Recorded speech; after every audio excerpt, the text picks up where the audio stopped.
Ya, dan pemirsa kita akan simak agenda-agenda ekonomi untuk saat ini yang menarik untuk kita cermati dari Amerika Serikat.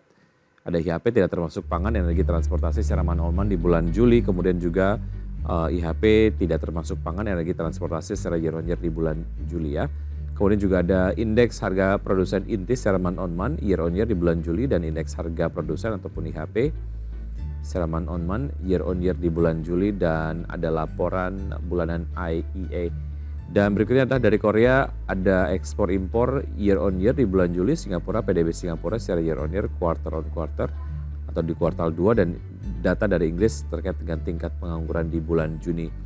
Kemudian agenda emiten pemirsa untuk TB ada ataupun memasuki tanggal ex dividen tunai interim PT Dana Berata Luhur TBK, kemudian BSBK tanggal ex dividen tunai interim PT Wulandari Bangun Laksana. Dan berikutnya adalah untuk pembukaan dari bursa-bursa utama Asia di pagi hari ini. Ya, nampaknya bursa-bursa utama Asia dibuka kompak menguat kecuali untuk KOSPI ya. Nikkei dibuka menguat 2,61% di level 35.938,43. Kemudian STI Singapura dibuka menguat 0,46% di level 3.290,37. KOSPI Korea melemah 0,12% di level 2.615,2. Dan Hang Seng Hong Kong dibuka menguat 0,28% di level 17.160.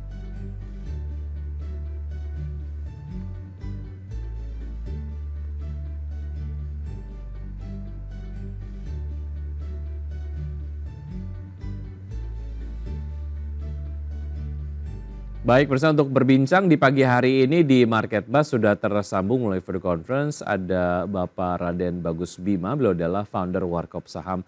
Selamat pagi Pak Bima. Ya, selamat pagi. Pagi Pak, terima kasih sudah bergabung bersama kami di Market Bus di pagi hari ini. Semoga kita sehat selalu ya Pak Bima ya. Ya, Mas Baik, Wiki. Pak Bima bicara mengenai pergerakan dari IHSG di Senin kemarin yang bergerak bervariasi namun mencoba mendekati level 7.300. Bagaimana Anda menganalisis ini Pak Bima? Ya, saya pikir level saat ini adalah level yang tidak mudah nih, Mas Wiki. Karena saya mencatat kita terus menurun ya. Level tertinggi IHSG di setiap bulannya ini terus mengalami penurunan. Saya sebut saja di bulan Maret kemarin, IHSG mencatatkan level tertinggi di 7.454. Lalu di bulan Mei, tertingginya itu 7.374. Ini sudah selisih sekitar 80 poin penurunan. Lalu di bulan Juli kemarin, tertinggi kita hanya di 7354. Ini juga selisih 20 poin dibandingkan tertinggi di bulan Mei. Artinya level tertinggi IHSG di setiap bulannya itu mengalami penurunan. Artinya posisi ini sebagai tanda bahwa tidak mudah untuk IHSG untuk naik sampai di atas level 7.300 kembali saat ini. Saya melihat cukup besar memang tantangan selain dari global. Kondisi di saat ini pun di market kita, terutama untuk emiten-emiten blue chip yang sudah merilis laporan keuangan, yang juga sudah terlihat gitu ya posisinya di grafik saat ini. Sehingga menurut saya untuk IHSG menguat lebih tinggi di atas 7.300 perlu ada booster yang cukup kuat gitu untuk saat ini. Oke, walaupun kemarin di menit-menit terakhir ya IHSG ditutup di level 7.297 sangat tipis menuju ke level 7.300-an, tapi kemudian Anda melihat possibility itu tidak akan tercapai dalam waktu dekat ini ya Mas Bima ya? Ya, saya pikir kalau seandainya ada penguatan sampai di atas 7.300, tentunya ini hal positif untuk jangka waktu pendek ya. Mengingat penurunan dari tren dari bulan Maret sampai dengan saat ini kurang lebih 5 bulan, artinya butuh kekuatan cukup besar nih untuk menguat. Selain daripada ada kabar positif, mungkin perlu didukung juga oleh penguatan-penguatan faktor dari globalnya ya. Baik, artinya kalau kita lihat sentimen-sentimen domestik belum kemudian terlalu signifikan mengangkat pergerakan IHSG karena mungkin di globalnya sendiri juga tidak ada yang gimana banget begitu ya Mas Bima ya? Betul Mas Uki, kita masih Oke, menunggu sampai di bulan September ya suku bunga. baik. Lalu bagaimana Anda melihat dampak dari statement Presiden terpilih Prabowo Subianto yang berkomitmen untuk melanjutkan pembangunan di IKN Nusantara begitu, khususnya untuk sektor-sektor tertentu mungkin yang market cap-nya cukup besar begitu, sejauh mana ini kemudian akan mengerek kinerja mereka related to the statement yang sudah disampaikan oleh Pak Prabowo Subianto beberapa waktu yang lalu?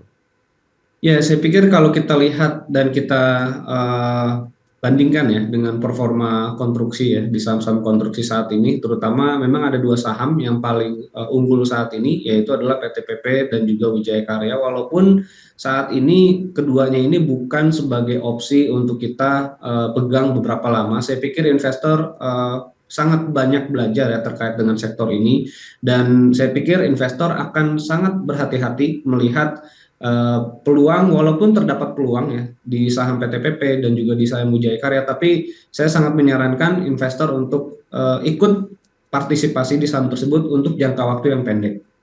Oke. Lalu kalau kita lihat sektor energi sendiri yang memimpin penguatan dengan emiten baru menguat di tengah harga batu bara menyentuh level tertinggi dalam 8 bulan. Spesifik untuk saham-saham berbasis batu bara, Anda melihat ini kemudian menarik atau enggak, Mas Bima? Saya pikir tetap menarik, Mas Vicky, karena biar bagaimanapun sektor batubara ini adalah salah satu saham yang memiliki potensial dividen yield cukup tinggi. Namun kita perlu melihat ya nanti untuk level pembeliannya, sekaligus dividen yield yang masih cukup menarik. Mengingat di tahun ini masih beberapa emiten batubara masih mengalami kerugian. Otomatis potensial dividen yield yang diterima oleh investor juga akan semakin mengecil. Jadi kita harus benar-benar lebih selektif ya untuk memilih sahamnya. Artinya mungkin kalaupun selektif juga mainnya jangka pendek saja atau seperti apa, Mas Bima? Untuk Ya, sektor batu kita bara. bisa tetap mengikuti siklus saat ini, Mas Vicky, Ya. karena untuk sektor batubara, walaupun memang di kuartal 3 atau bahkan di kuartal 4 tidak semuanya menguat. Saya ambil contoh saja, yang lebih sering bertahan dan lebih sering menguat di semester kedua itu adalah ITMG dibandingkan dengan misalkan PTBA gitu. Jadi kalau PTBA hanya naik di bulan Desember saja, misalkan di beberapa tahun terakhir, tapi kalau untuk ITMG ini memiliki peluang jauh lebih besar ya, Baik. penguatannya dari Agustus sampai Desember, paling hanya bulan November saja yang mengalami koreksi. Oke. Akan ada 4 saham pilihan yang kita akan bahas usai jeda berikut ini, Mas Bima, dari Anda dan pemirsa tetap bersama kami akan segera kembali. Terima kasih Anda masih bergabung sama kami, pemirsa, dan sebelum saya lanjutkan perbincangan bersama Mas Raden Bagus Bima, founder Warkop Saham, kita akan tampilkan saham-saham pilihan kali ini dari Mas Bima. Di antaranya adalah ada Arto dengan rekomendasi buy dengan level entry yang direkomendasikan ada di level 2.770 dengan target price di 3.000, lakukan stop loss jika sudah mencapai level 2.700. Kemudian Kija rekomendasinya buy, entry di 140, target di 150, stop loss kalau sudah masuk 136. Kemudian Elsa rekomendasi buy, entry di 490, target di 520, stop loss kalau sudah masuk 480. Kemudian Astra Internasional direkomendasikan buy dengan entry di 4760 dan target di 5000, stop loss jika sudah masuk ke level 4700. Kita akan bahas satu persatu, Mas Bima. Kita akan ke Arto terlebih dahulu. Apa yang membuat Arto nampaknya menarik untuk direkomendasikan di pagi hari ini? Ya benar, Mas Vicky. Paling tidak ada dua hal penting ya yang perlu kita lihat. Yang pertama ini berkaitan dengan tren yang saat ini terbentuk ya di saham Arto dari pertengahan Juni kemarin sampai dengan di pertengahan Agustus ini trennya masih posisi uptrend, Mas Vicky. Terus hal yang terpenting kedua adalah pada saat IHSG mengalami koreksi cukup tajam ya di awal pekan kemarin, tapi itu tidak terjadi di saham Arto. Saya mencermati bahwa memang ada sesuatu yang menarik ya, walaupun kita masih melihat dari sisi teknikal, tapi paling tidak hal ini bisa menjadi peluang untuk investor yang mungkin masih memiliki saham Arto di harga-harga yang cukup relatif tinggi. Saya menargetkan seperti yang tadi sudah disampaikan, target penguatan Arto untuk beberapa waktu ke depan sampai di level 3.000. Menurut saya ini target yang masih sangat terukur dan masih sesuai dengan tren yang terbentuk saat ini. Baik, kalau kita lihat growth the revenue di Arto sendiri secara tahun ke tahun, begitu di tahun 2021 sudah tumbuh 504,66%. Ini sangat signifikan ya. Di 2022 tumbuh 126,62% dan di 2023 turun menjadi 31,26%. Level terakhir di 2.770, artinya ini memang masih tunggu level yang Anda rekomendasikan untuk bisa masuk ya, di level 2.700 atau level sekarang melihat potensial upside yang menarik langsung bisa masuk ke 2.770 di Arto. Ya, menurut saya level 2.770 bisa tetap masuk, Mas Vicky. Kalaupun ada pelemahan, selama masih di atas level stop loss, saya pikir masih bisa kita masuk untuk akumulasi.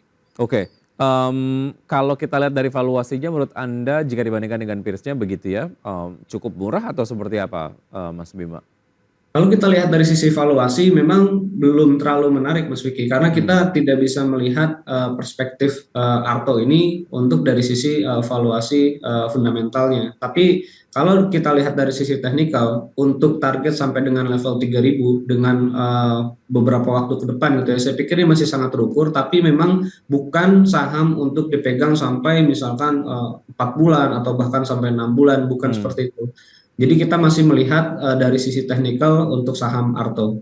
Baik, termin investasi untuk Arto pendek saja. Ya, saya pikir untuk 2 sampai 4 minggu ke depan masih cukup menarik untuk saham Baik. Arto.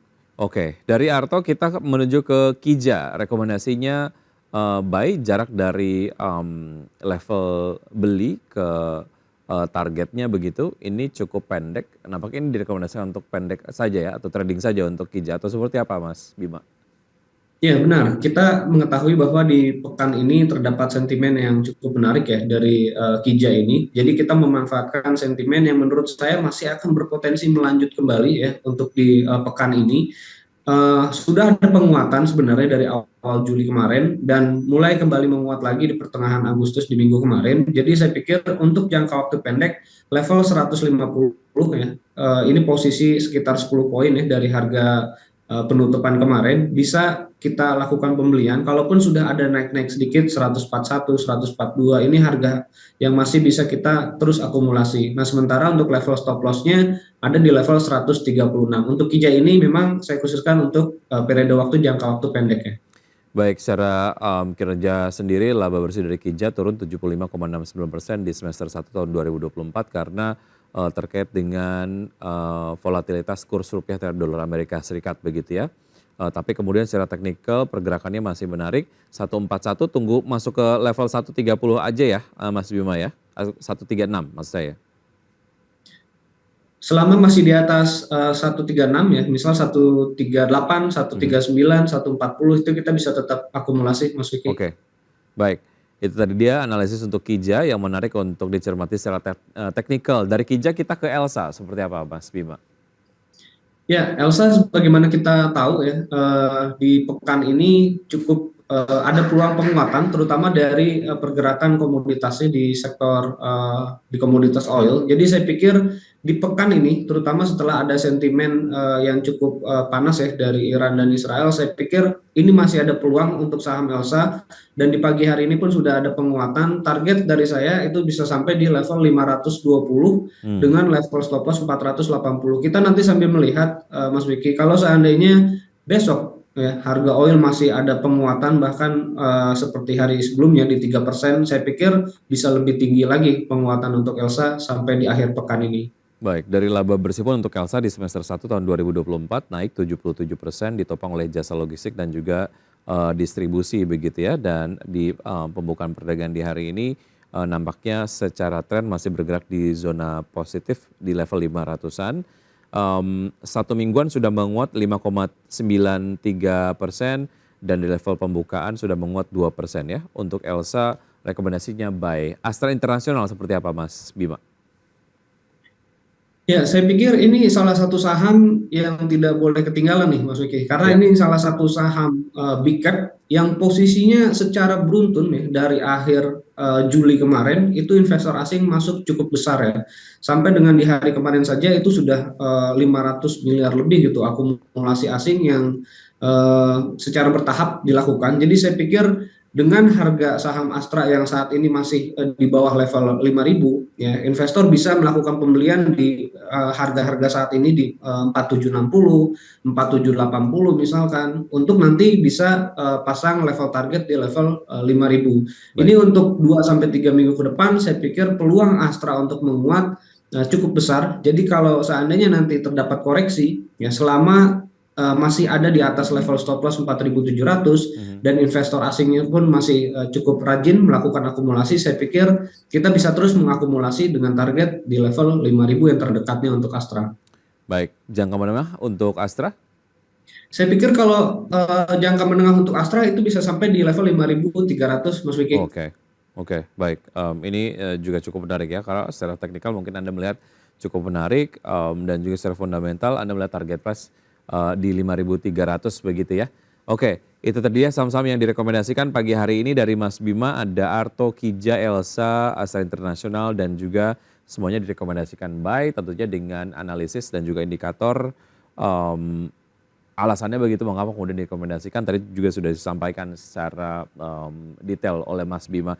Mas Bima, kita akan jeda sejenak dan pemirsa tetap bersama kami akan segera kembali. Terima kasih Anda masih bergabung bersama kami, pemirsa, dan saya masih berbincang bersama Mas Raden Bagus Bima, founder Warkop Saham. Mas Bima, ini kalau kita lihat saham Harum yang melejit hingga 14% di intraday di hari Senin, di tengah rencana buyback 1 triliun rupiah. Analisis Anda untuk Harum seperti apa dan sejauh mana ini kemudian mungkin masih bisa kita manfaatkan untuk kemudian bisa masuk, atau hindari dulu karena menguatnya sudah signifikan, rawan koreksi? Ya, saya pikir dari sisi sentimennya ini tentunya sangat menarik, Mas Vicky. Ya. Nilai yang akan dijadikan sebagai level untuk melakukan buyback ini sampai dengan 1 triliun. Jadi saya pikir, tapi kita masih harus wait and see karena ini kita menunggu sampai nanti RUPS di tanggal 17 September. Tentunya ini masih ada kurang lebih 1 bulan ya. Sehingga kita tidak perlu memaksakan untuk bisa masuk di level yang tinggi saat ini. Seperti yang tadi Mas Vicky bilang, saya sependapat bahwa kita masih harus menunggu sampai ada istirahat sejenak ya untuk saham Harum, karena ini juga berbarengan juga sebenarnya penguatan di komoditas batu baranya, sehingga memang penguatannya cukup relatif tinggi sehingga kita perlu wait and see terlebih dahulu karena RUPS-nya masih kurang lebih masih 1 bulan lagi ya untuk Harum. Baik, kita tinggalkan Harum, kita menuju ke pembukaan market sejauh ini sampai dengan 9:06 waktu Indonesia bagian Barat. Data yang tercapture IHSG bergerak menguat ya, dengan pada saat beberapa waktu yang lalu berada di level 7.324,376 dan tentu saja ini masih kemudian bergerak datanya begitu, berada di level 7.379,764. Saham-saham yang masuk dalam jajaran top Guinness diantaranya adalah ada PPRE, kemudian ada JMAS, Toba, Wi-Fi, ADMR, MKAP, DILD, kemudian ada Bike, Weton, Humi, dan juga DOO SS.